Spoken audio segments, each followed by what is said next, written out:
Napakadami na mga kapatid sa mga sundalong naipadala ng North Korea sa Russia ang napaslang ng mga Ukrainian. Ito'y matapos may lagay sa frontline sa Kursk region ng Russia. Maging ang tropa ni Putin ay dumanas din ng matinding mga casualty. Ngunit mariin pa rin sinabi ng Russia na naging matagumpay ang kanilang naging kontraopensiba. Pag-usapan natin mga kapatid ang matinding nangyari sa mga sundalo ng North Korea at Russia at alamin din natin kung paano humantong na ang North Korea ay nagpadala ng libu-libong sundalo sa Russia. Pero bago tayo magpatuloy mga kapatid, madalas pong hindi nakakarating sa ating mga viewer ang bawat video nating in-upload. Kaya naman sa ating mga dati ng subscribers at nais pang mag-subscribe, mangyaring papindot na lamang po ng all sa ating subscribe button nang sa gayon ay updated at lagi kayong manonotify sa bawat video nating in-upload. Malaking bagay na po yan bilang suporta sa ating channel. Back to the video. Noong June 2024, bumuo ng isang kasunduang pangdepensa o defensive pact ang presidente ng Russia na si Vladimir Putin at ang supreme leader ng North Korea na si Kim Jong-un. Ang kasunduan na ito ay opisyal na pinagtibay noong November 12, 2024 kung saan sa mga panahong ito, sakto namang naglunsad ang Russia ng isang counter-offensive sa Kursk region kung kaya't naobliga ang North Korea na sumuporta at magpadala ng mga tropa sa Russia. Ang defensive pact ng dalawang bansa na ito kapatid ay katulad sa NATO. Halimbawa, sa Article 5 ng NATO, ang sinumang miyembro ng alyansa na atakihin ay may tuturing na pag-atake sa lahat, gayon din ang Russia at North Korea. Bilang pagsuporta sa Russia dahil sa ginawang pag-atake ng Ukraine sa Kursk region, nagpadala ng tropa si Kim Jong-un upang suportahan ang kanyang kaalyado. Ang pagsalakay ng Ukraine sa Kursk region noong Agosto ay may layuning kunin ang naturang teritoryo bilang magsisilbing pamalit sa mga nakuha namang teritoryo ng Russia sa Ukraine. Ngunit ang labanan na ito ang siya namang nagtulak upang pwersahang ma-activate ang defensive pact na ginawa ng North Korea at Russia at magkaroon si Putin ng isang magandang dahilan na direktang isali sa digmaan ng isa pang bansa upang magkaroon ng karagdagang mga sundalo. Dahil dito, nakatanggap ang Russia ng libu-libong tropa mula sa North Korea noong October 18, 2024. Ayon sa report ng spy agency ng South Korea, 1,500 na mga tropa ang ipinadala ni Kim Jong-un sa Russia. Ngunit ayon sa presidente ng Ukraine na si Volodymyr Zelensky, ang totoong bilang ng mga sundalong na ipadala ng North Korea ay umabot sa tinatayang mahigit 10,000. Kinumpirma naman ng tagapagsalita ng Pentagon ang report na sinabi ni Zelensky kung saan talagang nasa mahigit 10,000 mga sundalo umano ng North Korea ang dumating sa Eastern Russia at ang karamihan sa kanila ay pinadala sa Western Kursk Oblast upang magsimula ng isabak sa labanan. Binanggit din ng spokesperson na sinanay ng mga Russian ang mga North Korean sa trench clearing at paggamit ng Russian artillery at drone. Sa pagdating ng libu-libong tropa ng North Korea sa Russia, naisakatuparan na ni Putin ang kanyang planong kontraopensiba sa Kursk sa pamamagitan ng pagpapadala ng nasa 50,000 na mga tropa kasama ang mga sundalo ng North Korea. Mautag talaga itong si Putin mga kapatid at talagang naisahan nito si Kim Jong-un. Nagawa nitong makaipon ng libu-libong sundalo na sasalakay sa Kursk nang hindi na kailangang hilahin ng kanyang ibang mga tropa na abala naman sa pakikipaglaban sa Donbas. Ang nangyaring counter-offensive sa Kursk region ay talaga namang ibinida ng Russia na isang matagumpay na kontra-opensiba. May mga pagkakataon pa nga na talagang naglabas sila ng mga video na nagpapakita ng pagkawasak ng ilang mga sasakyang pangmilitar ng Ukraine.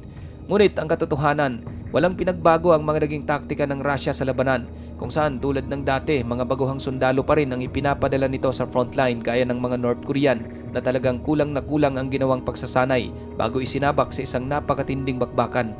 Bagaman may mga ulat na mabilis lamang na nakapag-advance ang mga tropa ng Russia sa ilang mga bahagi ng Kursk region, ngunit ang kanilang ginawang estratehiyang wave-to-wave na pag-atake ay naging mitsa lamang ng kanilang pagkakaroon ng napakaraming casualty. Halimbawa, sa ulat na inilabas ng Kiev, sinabi nito na ang ginawang first assault ng Russia kasama ang mga tropa ng North Korea ay isa umanong malaking dagok para kay Putin. Ang buong batalyon umano ng mga tropa nito na umatake sa 47 Separate Mechanized Brigade ng Ukraine ay agad na bawasan ng 10 armored vehicle. Maliban dyan, paglipas ng ilang mga araw na bakbakan, tumaas pa ang bilang ng mga nawasak na armored vehicle ng Russia kung saan umabot na ito sa 28 at pagkakaroon ng nasa 200 na mga nasawi o nasugatan dahil sa mga pag-atake ng drone. Ayon sa mga eksperto kapatid, hindi naging epektibo ang ginawang taktika ng militar ni Putin sa Kursk region. Maliban kasi sa maraming iba't ibang dahilan, wala ring sapat na pagsasanay ang kanyang ipinapadala sa isang aktwal na labanan kung saan dahil dito, madalas silang nagkakaroon ng maraming mga casualty. Ayon sa ulat ng The Telegraph, sa parehong araw kung kailan iniulat ng Kiev ang naging kahihinatnan ng unang batalyon na ipinadala ni Putin sa Kursk, ang Russia raw ay dumanas ngayon ng nasa 2,000 pagkasawi ng tropa araw-araw dahil lamang sa pagnanais nito na muling makuha ang Kursk. Dumoble pa ito sa kanilang 1,000 tropa na napapaslang ng mga Ukrainian araw-araw noong summer offensive. Sa panibagong ulat naman mula sa iba't ibang news outlet, nagkaroon ng panibagong 100 pagkasawi ang mga North Korean at pagkakaroon ng mahigit 1,000 mga nasugatan dahil pa rin ito sa pagiging kulang sa kasanayan ng mga tropa ng North Korea sa modern warfare at hindi pagiging pamilyar sa open terrain. Nabanggit din ng The Telegraph sa ulat ang isang hilera ng Russian armored vehicle na pinaniniwalaang mayroong 30 personnel ang nakasakay sa bawat isa ang napasabog ng mga Ukrainian.